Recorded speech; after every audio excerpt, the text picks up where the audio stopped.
Can you imagine the weight of a decision that will destroy absolutely everything you've built in your life, in exchange for saving someone who can't even speak your name? Close your eyes for a second. Try to put yourself in this place. You are the most respected knight of the sanctuary. The Grand Master trusts you. Your companions admire you. You earned the gold cloth of Sagittarius, an honor that very few human beings in history have achieved. Your entire life has been dedicated to this moment, to this purpose. And then, in a single night, all of that can turn to dust, because you discovered something you weren't supposed to discover. Aioros of Sagittarius didn't wake up that night thinking it would be the last time he'd see the dawn as a free man. He had no idea that in a few hours he would be hunted as a traitor, mortally wounded, and that his name would be cursed for 13 years inside the place he swore to protect. But you know what's the most brutal part of this story? He had a choice. He could have pretended he saw nothing. He could have returned to his quarters,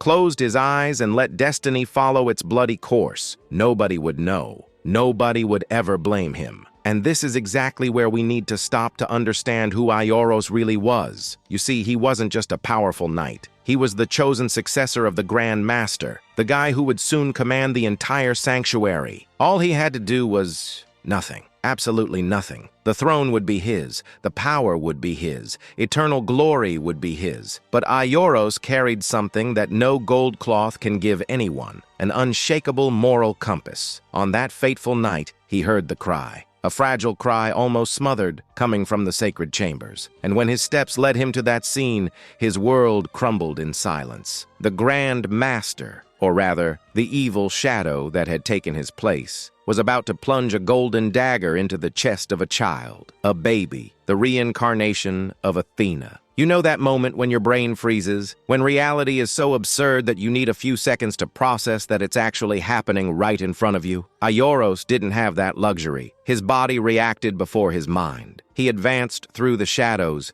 tore the child from death's arms, and ran. Ran like he had never run before, not as a golden knight, not as the future leader of the sanctuary, but as a desperate man holding in his arms the last hope of humanity. And as his feet crossed the marble corridors, he knew. Every step he took toward the exit was a step toward the abyss. His reputation, destroyed. His honor, stained forever. His brothers in arms, they would become his executioners. But he kept running, because some things are bigger than us, bigger than our name, bigger than our own existence. The alarm sounded through the sanctuary like thunder. Aioros of Sagittarius has betrayed the goddess. He kidnapped Athena. Kill the traitor. Can you feel the weight of those words? The man who dedicated every drop of sweat, every sleepless night, every bloody battle in Athena's name, was now called a traitor for trying to save her. The irony is so cruel it hurts. Shura of Capricorn was sent to execute him. Shura, who considered Aioros a brother. Shura, who admired his nobility. Shura, who had no idea of the truth behind that desperate escape. And here lies one of the most devastating scenes in the entire saga. Aioros, wounded, bleeding,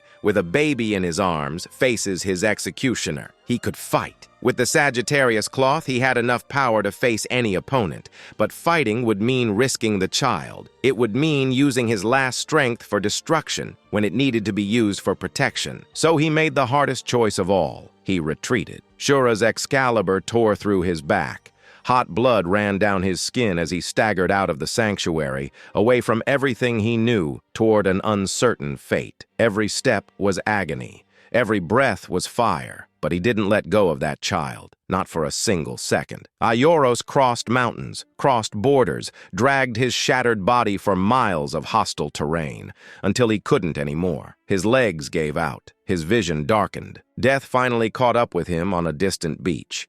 Far from home, far from any familiar face. But before departing, he found a man, a Japanese tourist named Mitsumasa Kido. And with his final words, Aioros entrusted him with the most important mission in history: protect that child and find the young ones who would one day become her defenders. He died at 14 years old. 14 years old, a boy, deep down, a boy who carried the weight of a goddess on his back and paid with his own life. For 13 years, his name was synonymous with shame in the sanctuary. The knights spat when mentioning him. His story was distorted, stained, turned into a lesson about betrayal, and during all that time, the truth slept in silence, waiting for the right moment to awaken. When Seiya and his companions finally discovered what really happened that night, something changed inside each of them. Aioros was not a traitor. He was the purest hero the sanctuary had ever known. The only one who had the courage to face absolute evil when everyone else was too blind or too cowardly to see. You know what gets me every time I think about this story? It's that Aioros never saw the result of his sacrifice. He died without knowing if Athena would survive, without knowing if anyone would ever believe in him, without knowing if any of it was worth it. He bet everything on a future he would never see. And that, my friend,